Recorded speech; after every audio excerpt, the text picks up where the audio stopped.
The sky stretched vast over Cold Creek, a speck of a town too stubborn to fade into the dust. Wind whipped grit down the main street, stirring silence between weathered buildings. Under the awning of Jeb Carter's feed and auction house, a crowd gathered, half curious, half cruel, drawn to a spectacle only a frontier town could stomach. Clara, 25 and widowed 3 years, stood on the wooden platform, wrists folded, jaw tight. Her dress, once her finest, hung worn and dusty. For 8 months, she'd been something worse than a widow, unwanted. "She ain't got no childbearing use," Jeb barked, his voice scraping like gravel. "But she cooks, cleans, sews, keeps quiet. Start at $10. Murmurs rippled. Men chuckled, spat, eyed her like livestock. A mother hissed to her son, "Look away." But no one did. Clara's fingers dug into her palms, her heart a caged bird. Her late husband's family had blamed her for an empty cradle, called her cursed, sold her belongings, then her name. She was less than a woman now, less than human. 8, a voice shouted. 6, another countered, laughing. 2 and a button if she don't talk. The crowd roared. Clara closed her eyes, willing herself elsewhere. Then a voice cut through, steady as a rifle shot. "I'll pay 20. Heads turned. Ethan Carrion stood at the boardwalk's edge, a baby cradled in one arm, a satchel slung over the other. His clothes were plain, boots dusty but cared for. His presence carried weight, like a man who spoke only when it mattered. Clara met his eyes. He didn't look away. "That's Carrion, Twin Ridge rancher," someone muttered. "Wife died last winter." The baby, a girl, stirred, 6 months old, dark hair, sleepy eyes. "What's he want with a barren woman?" a man sneered. Ethan ignored it, stepping forward. 20 in silver. The crowd's silence wasn't shock, it was suspicion. A good man didn't buy a woman, especially not for more than she was worth. Jeb coughed. "Sold." Clara didn't move. Ethan approached the platform, shifting the baby. His voice lowered, not just for her. "You ain't a thing to be bought, ma'am. But you needed a way out, and I need more than a cook. Name's Ethan. This is Kelly. We'd be honored if you came home with us." The crowd faded. Clara saw only a man who didn't see her as broken, a child with no judgment in her eyes. For the first time in years, shame gave way to something like hope. The Carrion Ranch nestled between open plains and distant mountains. Wind whispered through mesquite, cattle lowed like ghosts.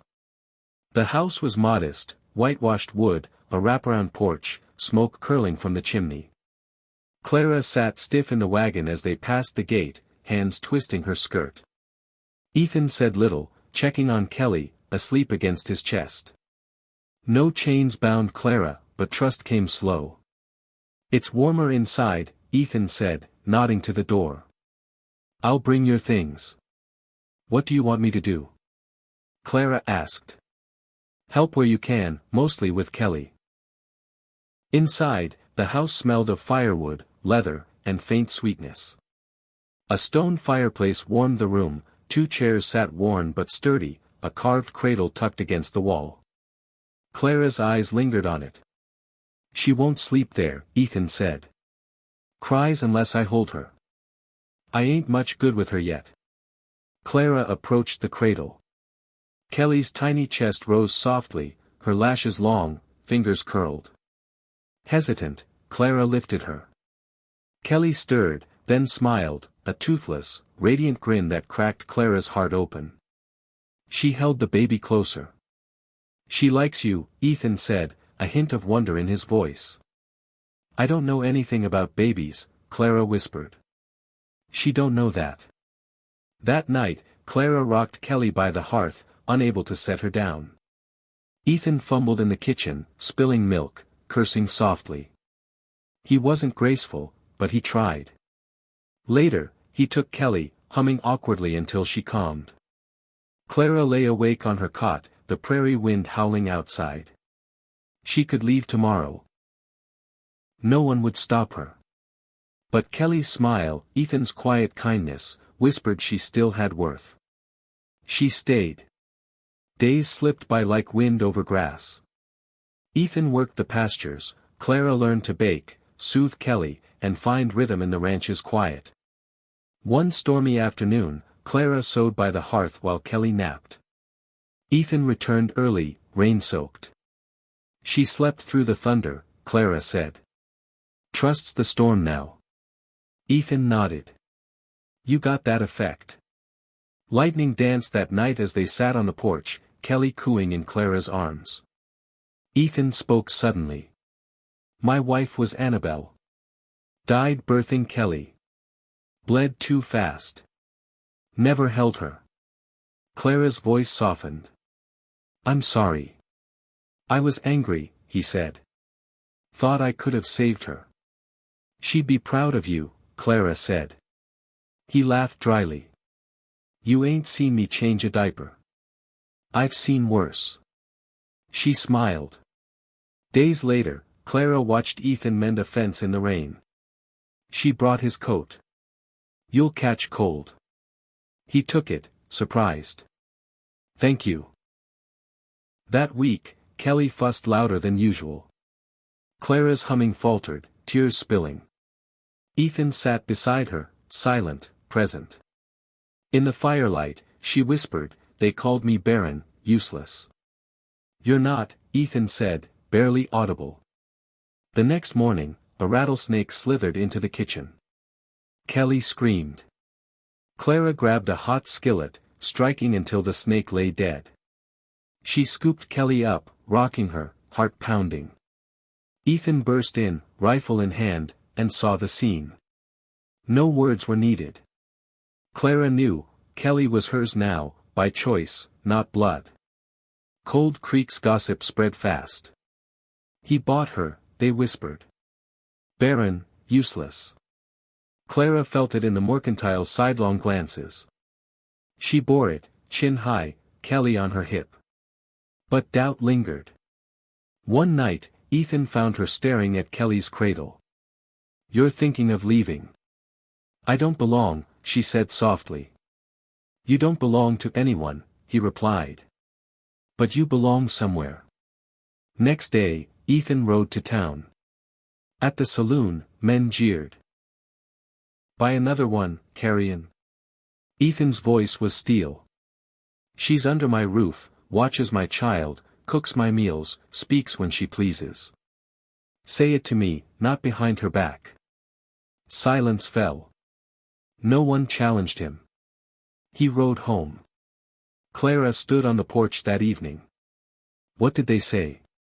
Not much, Ethan said. Not anymore. Her throat tightened. Thank you. You're not alone here, he said. A storm hit, thunder rattling the ranch. Clara ran into the rain, helping Ethan free a steer from a collapsed fence. Soaked and shivering, they returned to the house.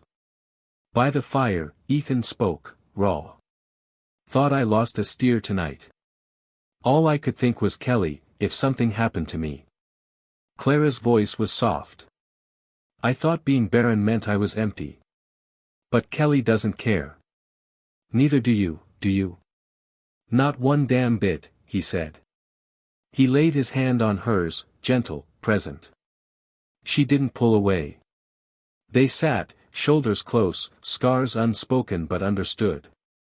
Hooves woke Clara at dawn, rustlers. Ethan saddled up. Stay inside. Take Kelly. She hid in the cellar, rifle in hand, Kelly wrapped tight. Gunfire erupted. A scream. Clara climbed out, rifle raised, and saw Ethan bleeding behind a trough, a rustler aiming at him. She shouted, firing into the dirt.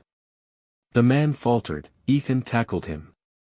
The fight ended fast. You saved me, Ethan said, blood dripping. Clara trembled. I didn't mean to. You did what you had to.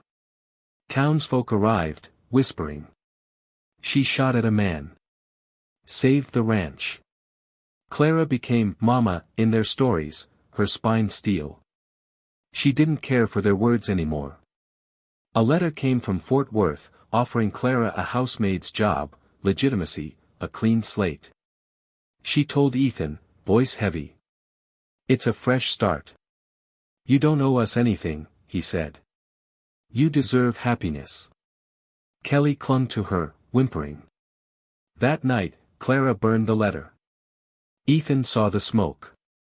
You made your choice. I'm not leaving, she said. He smiled, relieved. A year passed.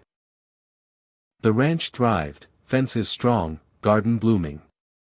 Clara moved with purpose, humming to Kelly, now toddling, calling her Mama. In town, whispers softened. Carrion's lucky, they said. No wedding bound them. No rings, no preacher. But one evening, as the sun set, they sat at a table Ethan built, Kelly giggling between them. His hand covered Clara's, rough and warm. No words were needed. On the porch, Kelly asleep in Clara's arms, Ethan stood close. The sky blazed with stars. Clara leaned into his touch. This was their land, their story. Love wasn't in blood or law, it was in choosing each other, again and again, against the world's judgment. Clara was no widow. She was a mother by love, a partner by courage, the heartbeat of a home.